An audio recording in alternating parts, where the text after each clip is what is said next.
Kemudian yang terakhir saya beri ijazah tentang Al-Fatihah ya, karena ini surat yang populer. Kalau saya ijazahi Quran 30 juz pasti sampean nggak hafal kan? Atau ijazah surat Baqarah, kalau mau Baqarah mau ijazahi surat Baqarah mau 2 juz setengah mau Mas Asep ya, Fatihah aja yang gampang ya. Nah, ya kulhu Fatihah ini paket ringan ini, tapi pahalanya apa? Besar. Ini beda ya, artinya selama ini mungkin Anda baca tapi monoton ya, tapi ini saya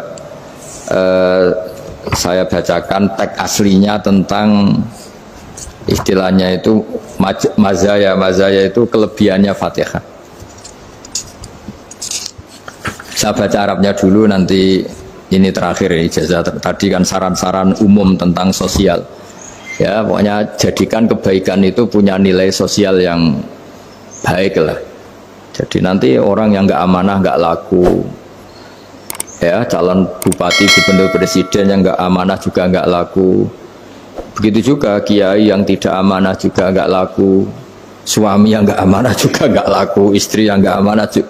Sehingga kebaikan ini jadi nilai sosial yang dalam tanda kutip sudah keniscayaan ya. Yang diinginkan Allah itu seperti itu, bukan kebaikan yang dipaksakan karena kekuatan negara. Maksudnya kalau bisa kebaikan itu tidak usah dipaksakan. Memang satu apa ya, sudah satu kebutuhan. Kayak cerita-cerita di negara maju itu, bahkan apapun jatuh itu nggak ada yang ngambil apa itu. Makanya gambarannya Mekah Medina kan gitu kan, barang jatuh nggak ada yang berani apa ngambil itu, saking sudah jadi sistem. Sehingga banyak negara di Eropa itu yang sampai nggak punya tentara, nggak punya polisi karena kebaikan itu sudah.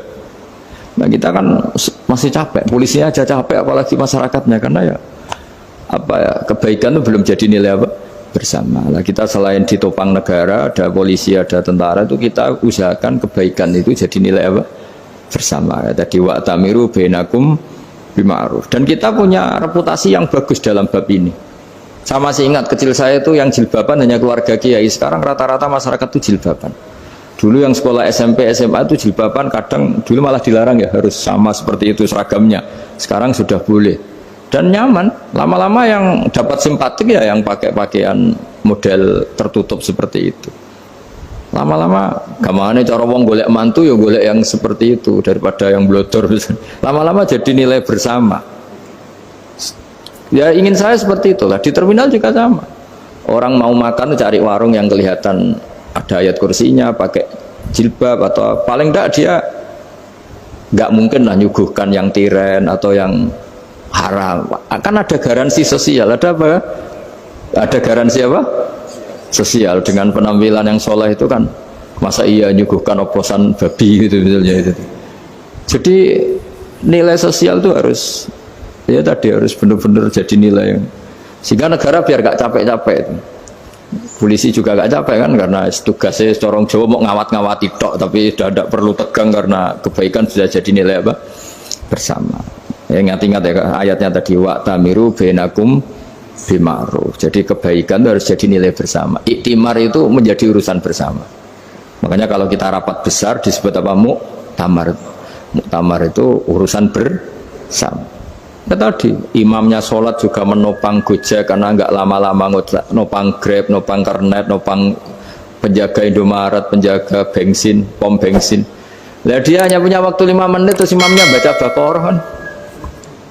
Iya imamnya mursyid, mungkin dia tambah lama tambah dapat aplaus dari muhibbinnya, tapi makmumnya dia tambah lama tambah dapat penghormatan dari pecintanya, tapi kitanya wah khusyuk wali kan, dia dapat status naik lah. Kita yang sudah tidak ikut jadi wali diganggu apa pekerjaannya. Kalau ada imam seperti itu sampai mufarokoh saja, niat ya Allah sampai sini saja saya makmum orang itu, silakan orang itu punya urusan sendiri dengan jenengan, ya sudah terus salib saja apa. Nah, itu boleh kalau dalam fikih namanya apa? Mufarokoh. Mufarokoh itu niat, tapi kamu jangan langsung selonong mufarokoh, niat dulu pamit sama Allah bahwa sekarang mau mufarokoh. Ya, tapi ya jadi sholat yang aneh kan, imamnya masih rukuk, kamu terus sujud, terus apa-apa selesai ya. Mungkin dalam pandangan itu orang lain ini maksudnya makmum gimana ini kok begini. Tapi sudahlah, Allah Maha tahu. Insya Allah dimaklumi. Ya saya baca tentang Fatihah ya, karena sampean pasti sering baca Fatihah. Supaya apa sekaligus jadi jimat lah gitu. Jadi kalau kamu sering di jalan-jalan yang mungkin sepi atau mungkin kan tidak semua teman Grab itu nasibnya bagus yang di Semarang Jogja. Mungkin yang di Kalimantan di Papua kan ada yang 10 kilo gak ketemu rumah, ya kan? Ya lihat di TV itu kan kasihan kan. Sudah 10 kilo gak ketemu rumah, penumpangnya kuwekar preman tuh kan. Ini makan orang enggak kan udah. Kan ujiannya dua. Kalau penumpangnya cantik itu ya kecoba syahwat, kalau preman takut. Jadi orang itu selalu ujian itu. Sedengan itu kan jarang orang itu. Jadi kalau penumpangnya perempuan cantik ujiannya itu syahwat, kalau preman ujiannya ketakutan. Kalau orang yang lemah bawa uang ujiannya kamu ingin garong. Jadi hidup itu memang semuanya ujian. Liyabluwakum ayyukum ahsanu amala. Makanya saya sering ditanya oleh teman-teman, Gus, nah ujiannya kenal wong wedok elek piye? Sama, kenal wong ayu ujiannya syahwat, kenal wong elek ujiannya ngenyek, itu sama-sama dosa. Syahwat ya dosa, ngenyek juga dosa. Wah elek keriting untune metu ya dosa, ngomong gitu.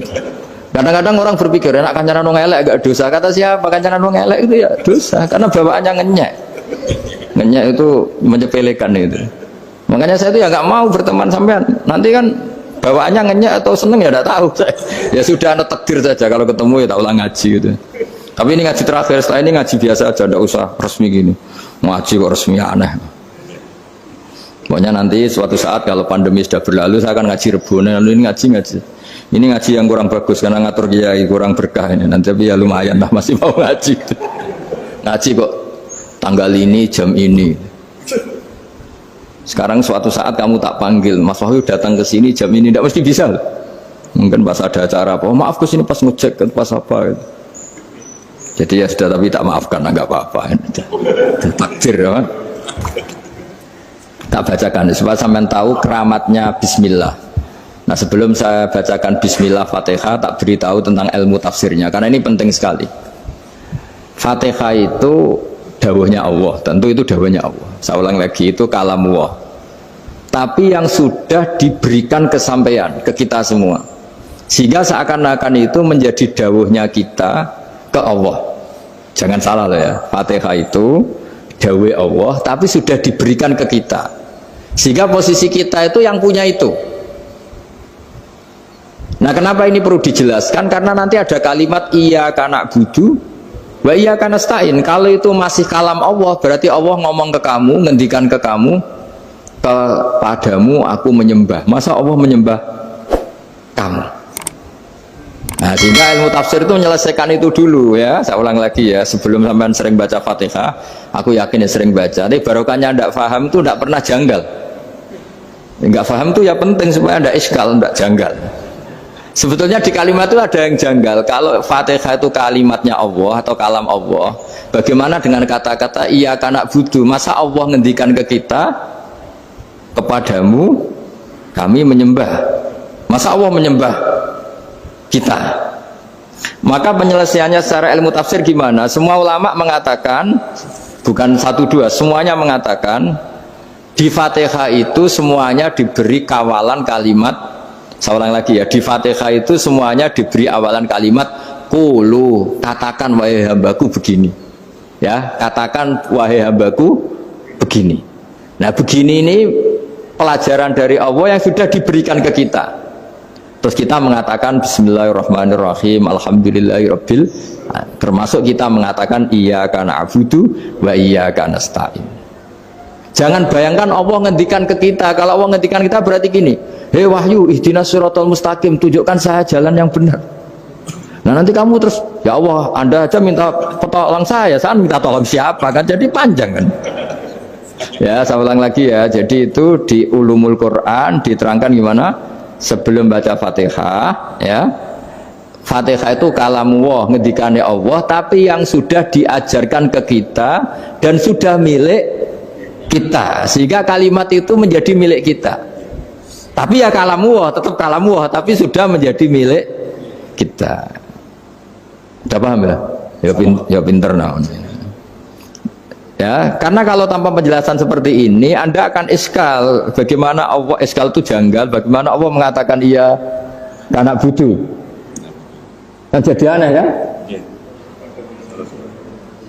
Ya, jadi tak jelaskan secara ilmiah ya. Jadi kata ulama-ulama tafsir, ayat-ayat Quran seperti ini sebetulnya dimulai dari kulu apa? Meskipun nggak dilafatkan. Itu kan sama dengan qul huwallahu ahad Muhammad.